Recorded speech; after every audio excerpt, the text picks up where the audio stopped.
ইরানের সর্বোচ্চ নেতা খামেনি, আয়াতুল্লাহ খামেনি, তিনি বলছেন কি আত্মসমর্পণ করবে না ইরান। সোশ্যাল মিডিয়ায় পোস্ট খামেনির, কখন পোস্ট করলেন খামেনি? একেবারে ট্রাম্পের যুদ্ধবিরতি ঘোষণার ঠিক পরে পোস্ট করলেন খামেনি। কিন্তু এই যে খামেনির পোস্ট, খামেনির সোশ্যাল মিডিয়া পোস্ট, সেখানে কোথাও যুদ্ধবিরতির কথা বলা হয়নি। তিনি বলছেন আত্মসমর্পণ করবে না ইরান, আত্মসমর্পণ করবে না ইরান বলছেন সোশ্যাল মিডিয়া পোস্টে আয়াতুল্লাহ খামেনি, ইরানের সর্বোচ্চ নেতা। ট্রাম্পের ঠিক যুদ্ধবিরতি ঘোষণার পর যে তাঁর যে পোস্ট, ট্রাম্পের যে পোস্ট, তার ঠিক পরেই পোস্ট করলেন কে? Ayatollah Khamenei. এবং এই সময়, যে সময় আমরা দাঁড়িয়ে রয়েছি, বাজে ভারতীয় সময় 8:09। যুদ্ধবিরতি শুরুর কথা কখন? ভারতীয় সময় 9টা, অর্থাৎ আর মাত্র 40 মিনিটের মতো সময় বাকি রয়েছে। এই সময় সবার আগে যুদ্ধবিরতি প্রক্রিয়া যাওয়ার কথা রয়েছে ইরানের।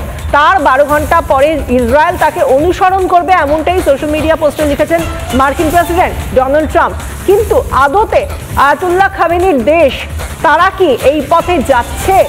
কেন এখনো পর্যন্ত কোনো বিবৃতি নেই?